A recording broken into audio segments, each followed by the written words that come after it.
Chamber is that the address be agreed to, and I give the call to the Assistant Minister for Dissents. Thank you, Deputy Speaker. The last election campaign feels like a long time ago now, but I don't think it would be hyperbole to say in our particular campaign in Wills that was probably one of the most difficult campaigns, probably remarkable in some respects in recent history, in recent Australian political history. It was a tough campaign, I think is the best way to put it. And on that, I do want to thank a number of people who made such an amazing and remarkable commitment to such a tough campaign. And all the Labor members, all of my staff, obviously all of the supporters, all the people who were part of that Wills campaign, I want to pay a really deep thank you, say a really strong thank you to them for everything they did.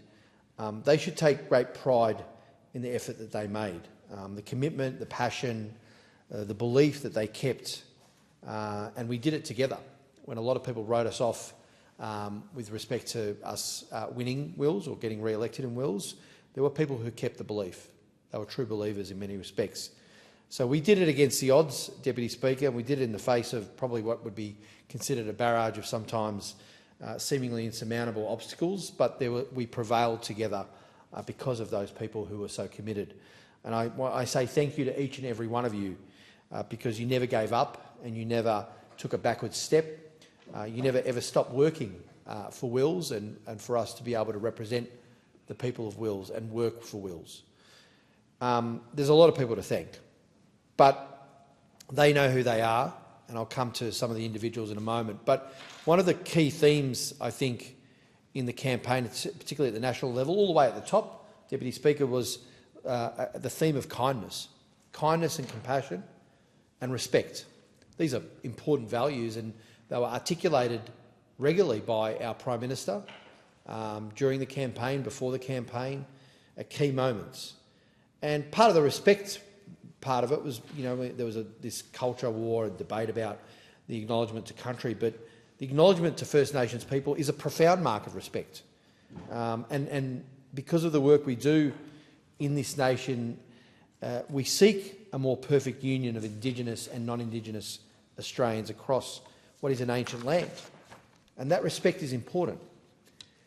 The work we do as a Labor government, Deputy Speaker, for the peoples of Australia right across this continent, whether it's to uplift First Nations peoples and whose ancestors we know have been here for over 60,000 years, or support for newly arrived Australians who have been here for 60 days. It's about giving every single Australian an opportunity to fulfil their potential. Now, all of the volunteers, all of the staff, all of the Labor members and Labor supporters who worked on that campaign, I think understood the core of that, which is that we are here, and we have a special privilege being here as members of Parliament, to try and uplift the people that we represent, to give them a better life. And of course you can't do that unless you win elections and get re-elected. And it is the work of those volunteers and those people, those supporters, who make amazing victories happen. They dedicate weeks, they dedicate months, years to victory, to winning.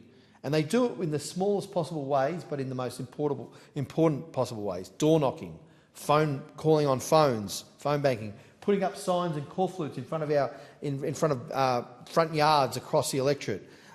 They work at pre-poll, which was brutal, over 2 weeks, standing there from 8 a.m. to 6 p.m. every day, and they work on election day as well. They are what makes our democracy tick, and I think all the members of Parliament, whatever their political stripes, whether they be from whatever party or independent, understand the core of that. The work that these people do, the commitment they make, is the guts of our democracy. It's what makes it tick as well. We did a lot of door knocking. We did a lot of calling of people, tens of thousands of people over that period of time in engaging with our community. But as I said, it was a tough campaign, Deputy Speaker, and we faced what were very significant obstacles over a long period of time. There was a redistribution, which we can't fault the AEC. They're independent from us. They do their thing, but that cut the margin by 5 or 6% in my electorate. We had a very strong campaign that we faced with the Greens political party throwing pretty much everything at us, including lots of money and resources, and a full-time candidate for over a year. But I wanted to just touch on something that, and that's all normal, that's fine. I wanted to touch on something that wasn't fine, that wasn't acceptable, and that is the violence and intimidation that we experienced and many of the volunteers and supporters and staff experienced. Threats against staff that were made at the pre-poll, including death threats, threats made against volunteers, that's not normal. That's not acceptable and should never ever be acceptable in our democracy. Physical violence of that nature, harassment, absolutely unacceptable. Every person in this country has a right to participate in our democratic processes freely and without risk of violence or intimidation of that sort, because that is, I think, fundamental to our democracy as well. Our democracy is built on the idea that we resolve our disagreements through debate, through voting, not at the end of a sword. And I think the length of the table in the other place is the length of a sword, or longer than a sword, so that you can't reach over and do harm to your political opponent. That right to protest, though, is something that I've publicly stated again and again is also a fundamental democratic principle and a democratic right of every Australian citizen. Every Australian has a right to freely express their views in public protest, and we should always support that 100%. And that's what I've tried to do. But I think it's important to note that with that great privilege in our democracy comes obligation as well, that people don't cross a line into attacking someone because of their ethnicity or their faith or their gender or their sexuality or whatever attribute. They don't personalise it in that respect. But they can be free to express any view that they want, and we can be free to disagree. And it's navigating that difference that I think makes our democracy work. And it's not just here in this place. I mean, this is the pointy end of where we navigate difference in robust debate, but it's in every day within our societies, within our communities, where people can find a way to get through their differences and navigate those differences without resorting to attacking someone else because of who they are. Now, I would like to say that our campaign, and I can speak for the many people that volunteered and were part of that, rose above some of these petty hatreds and what we experienced. And I again wanted to thank the people for being able to conduct themselves with such grace and with respect in the face of such unacceptable behaviour. I mean, it is not right for my staff to be subjected to attacks, physical attacks, where they had to be basically escorted by police out of their own electorate office. These are young people, men and women, who are working every day to help people have a better life, as most MPs would understand. The work that we do is to help people with their visas or with NDIS or with Centrelink or whatever it might be. They're helping people. They don't deserve to be spat at or surrounded by a mob and have to have a police escort to leave their own office. They don't deserve to arrive at an office to have a chemical fume that was drilled into the back of that office by activists the night before, so that they had to evacuate for 6 to 8 weeks from our electorate office while a hazmat team came to sort it out. They don't deserve that. You know, I don't think any of us, I would say also as MPs, should not be subjected to this kind of hate speech and so on. But I want to really emphasise that our staff should not be subjected to that, nor should our volunteers be subjected to that. Ultimately, one can make the point, I make the point, it's subjective, but I think the voters rejected these disgusting tactics. And this goes to even those people who didn't vote for us. So many people that I spoke to who said, well, Peter, we like you, but I'm voting for the Libs or I'm voting for the Greens, but we think what's happening is disgusting. And I appreciated those people speaking to me in that way. So this is not a question about whether you agree with the politics or the party or whatever. It's a question about what kind of society you want to live in and what you think is acceptable. And there were many, many good people who did not vote for me, who I represent, who made the point to me that they didn't accept what was going on. And I thank them for talking to me about that. I think the other point I wanted to make was, and I would hope that the results there in overcoming some of what we faced kind of sends a message too that this kind of campaigning style doesn't work, and it's not a blueprint for success, it's a blueprint for failure and condemnation. I think that, I hope that message is heard. Now, when you get re-elected, Deputy Speaker, obviously you have a lot of commitments that you make, and it is all about being able to deliver. And one of the main things that I was talking about during the campaign was the fact that being a member of a Labor Party or a party of government in Labor, where we can form government, we can actually deliver on the commitments that we make to the community. And we made some incredibly important commitments for the next 3 years. That will make a difference to the lives of the people in Wills, in the electorate that I represent. And it shows also the power of being able to form government and to be able to deliver for Australians. I'm very excited about the Medicare Urgent Care Clinic, the brand new one that's going to be set up in Coburg. Expressions of interest just opened the other day for sites. And that clinic's going to take pressure off a lot of people who are going to emergency wards in hospitals, or take pressure off the public hospital systems, emergency departments, by treating locals for urgent but non-life-threatening issues like cuts, burns and breaks and so on. Now, we've all been in that situation where you've got a loved one where you needed a GP but you need less than an emergency department. So you needed more than a GP and less than an emergency department, and this is the gap that the clinic will fill. I also was very pleased to be able to commit $4.5 million for upgrades to the Faulkner netball courts.